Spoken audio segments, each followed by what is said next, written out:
Running broad জাম্পে 6.11 metre record Shri Sudip Banerjee ডিএসের দেওয়া সার্টিফিকেট।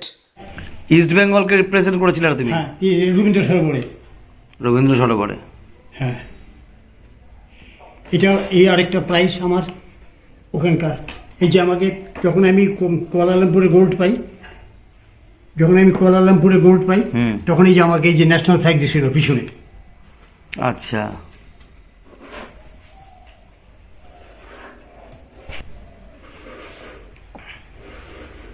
দেখা দিয়ে আজকে যখন ট্রিপল জাম্পে 13.5 metre record sportsman Sudip Banerjee. Metre 13.51 metre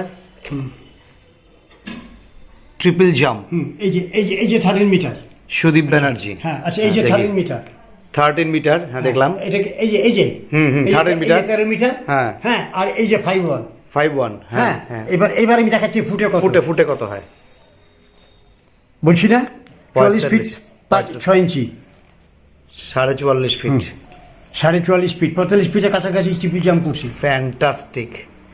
এই মানে হস্টেল জাস্ট উড়ে গেছো, বলতে গেলে উড়ে গেছো, হ্যাঁ, ফ্লাইং, হ্যাঁ, এটাকে বলবো আমি। হ্যাঁ, এই জন্য দেখালাম একটা টেপটা নিয়ে। এটা তোমার তখন হচ্ছে সালটা হচ্ছে 83, হ্যাঁ, 1983 তে তুমি করেছো এটা। হ্যাঁ, আর এটা করছি 81-এ, এটা 81 এ। যেটা 44 ফিট। তখন তোমার বয়স কিরকম হবে? তখনটা তাও মোটামুটি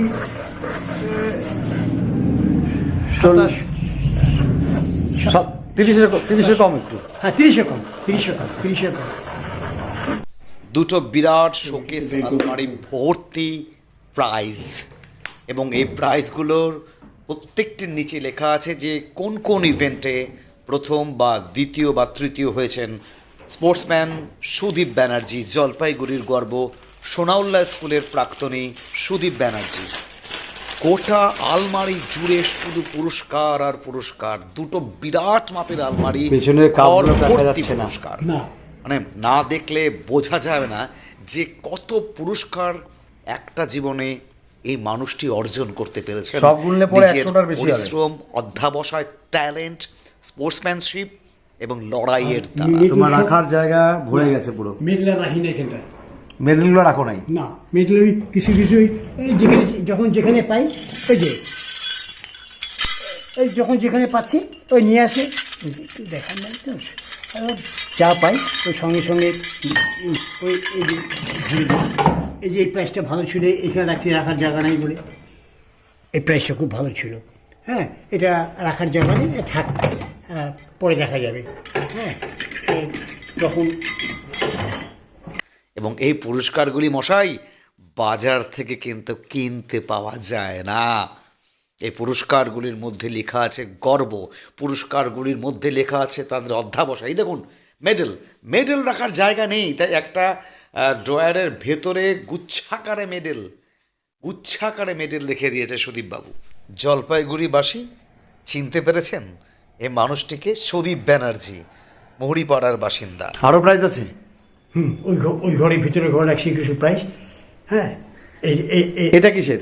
এটা শ্রীলঙ্কায় এশিয়াড? না, এটা এশিয়াড হয়নি, এটা ওপেন চ্যাম্পিয়নশিপ ছিল কলম্বোতে। এটা পজিশন কি ছিল? এটা সেকেন্ড হয়েছিলাম। ইভেন্ট? হ্যাঁ। কোন ইভেন্টে? ও ইভেন্ট, এটা ছিল ইভেন্টটা লেখে নাই।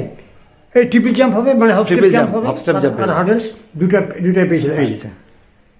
এটা রূপো? মানে রূপো বলে না। শ্রীলঙ্কা থেকে পেয়েছো? হ্যাঁ, 27th অ্যানুয়াল। আচ্ছা, আর ওদের এইটাই ওদের লোগো, ওই যে এই যে। আচ্ছা, এটাই শ্রীলঙ্কা। হ্যাঁ, ও ওপেন চ্যাম্পিয়নশিপ। আচ্ছা, দেখাচ্ছি। South Asia masters athlete open championship 2025-এ ম্যাঙ্গালোরে আয়োজিত এই বিরাট মাপের চ্যাম্পিয়নশিপ টুর্নামেন্টে সুদীপ ব্যানার্জি প্রথম স্থান অধিকার করেন।